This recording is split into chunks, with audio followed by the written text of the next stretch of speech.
Hello guys, welcome back to my channel, The Core Anatomy. Today's our topic is ossification. Ossification. चलिए शुरू करते हैं ossification. Ossification क्या होता है? Ossification को ही osteogenesis बोलते हैं. Osteogenesis और ossification means process of bone formation. Bone के फॉर्मेशन का प्रोसेस ossification कहलाता है. Process of transformation of cartilage और फाइब्रस टिश्यू इनटू बोन्स. क्या क्या? एक तो कार्टिलेज और दूसरा फाइब्रस टिश्यू, ये दोनों बोन के अंदर ट्रांसफॉर्मेशन होते हैं, इसको ओसिफिकेशन बोलते हैं. और इसी से बोन बनती है. बोन किस किस चीज़ से बनती है? एक तो कार्टिलेज से बनती है, दूसरी फाइब्रस टिश्यू से बोन का फॉर्मेशन होता है. देखो, कार्टिलेज से जो बोन का फॉर्मेशन होता है उसको एंडोकोंडल ओसिफिकेशन बोलते हैं, मतलब इनडायरेक्ट बोन फॉर्मेशन. अब इसको इनडायरेक्ट बोन फॉर्मेशन क्यों बोला?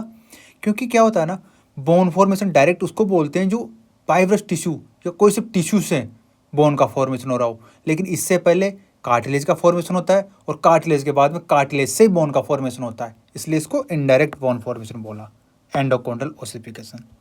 और फाइब्रस टिश्यू से डायरेक्ट बोन का फॉर्मेशन होता है, इसको इंट्रामेम्ब्रेनस ओसिफिकेशन बोलते हैं. इंट्रामेम्ब्रेनस क्यों बोलते हैं? Direct bone formation without cartilage, इसमें कार्टिलेज बीच में नहीं आ रही, फाइब्रस टिश्यू से सीधा बोन का फॉर्मेशन हो रहा है, इसलिए इसको इंट्रामेम्ब्रेनस ओसिफिकेशन बोलते हैं. Developmental ossification. डेवलपमेंटल ओसिफिकेशन जो अपन अभी समझे ना, इसी को डेवलपमेंटल ओसिफिकेशन बोलते हैं. पहला cartilaginous endochondral ossification, replacement of cartilaginous into bone. दूसरा intramembranous ossification, replacement of mesodermal into bone. ये दो टाइप के पढ़ लिए अपन ने. फिर इसके बाद में देखते हैं primary centre of ossification. Ossification दो सेंटर से होता है, प्राइमरी और सेकेंडरी. तो चलिए शुरू करते हैं primary ossification of primary centre of ossification. First area in a developing bone where bone tissue start replacing cartilage. ये एक ऐसा एरिया होता है डेवलपिंग बोन का, फर्स्ट एरिया होता है जिसके अंदर बोन टिश्यू रिप्लेस होना शुरू हो जाते हैं कार्टिलेज के अंदर.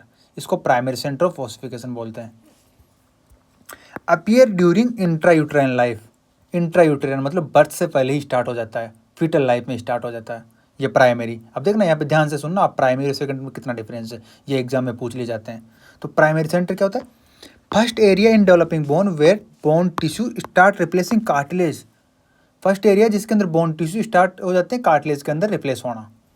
Appear during intrauterine life. Intrauterine life में अपीयर होते हैं. Most long bone have one primary centre located in the diaphysis. इसको साफट बोलते हैं. मोस्टली जो लॉन्ग बोन होती है ना, उनके अंदर एक ही प्राइमरी सेंटर होता है, और कहाँ लोकेटेड होता है? साफट, जिसको अपन डायफाइसिस बोलते हैं. देखो यहाँ पे मैं दिखाता हूँ आपको. ये देखो, ये रही साफट. इसको साफट को तो डायफाइसिस बोलते हैं ना, ये डायफाइसिस. और ये रहा प्राइमरी सेंटर. ये देखो, ये दोनों साइड में प्राइमरी सेंटर. ये साफट है, साफट के अंदर प्राइमरी सेंटर हो गए. और यहाँ एपिफाइसिस के अंदर होता है सेकेंडरी सेंटर. ये आगे समझाता हूँ मैं आपको. ये तो हो गया प्राइमरी सेंटर ऑफ बोन. फिर इसके बाद में आता है secondary centre of ossification. Secondary centre में क्या होता है? Appear after birth and they help form the epiphysis end of bone. ये बर्थ के बाद में अपीयर होते हैं और एपिफाइसिस के फॉर्मेशन में हेल्प करते हैं. एपिफाइसिस क्या होता है? एंड ऑफ बोन में. These centre appear post neatly after birth. Primary centre तो बिफोर बर्थ इंट्रायूटेराइन लाइफ में स्टार्ट हुआ था अपीयर होना, और ये आफ्टर बर्थ, बर्थ के बाद में स्टार्ट हुआ अपीयर होना. There can be multiple secondary centre in a single bone. यहाँ पे कई मल्टीपल सेकेंडरी सेंटर हो सकते हैं एक सिंगल बोन के अंदर, लेकिन वहाँ पे लॉन्ग बोन के अंदर सिर्फ एक प्राइमरी सेंटर होगा. याद रखने का तरीका है, P comes first, S comes second. मतलब पी यानी प्राइमरी, प्राइमरी यानी प्रीनेटल, पी से प्राइमरी, प्राइमरी से प्रीनेटल और डायफाइसिस में होता है. एस यानी सेकेंडरी, सेकेंडरी से पोस्टनेटल और एपिफाइसिस में होता है. ये देखो डायग्राम में मैं आपको बताया था ना, ये तो डायफाइसिस हो गए साफट, साफट. ये डायफाइसिस में प्राइमरी सेंटर हो गया, और ये सेकेंडरी सेंटर हो गए एपिफाइसिस के अंदर.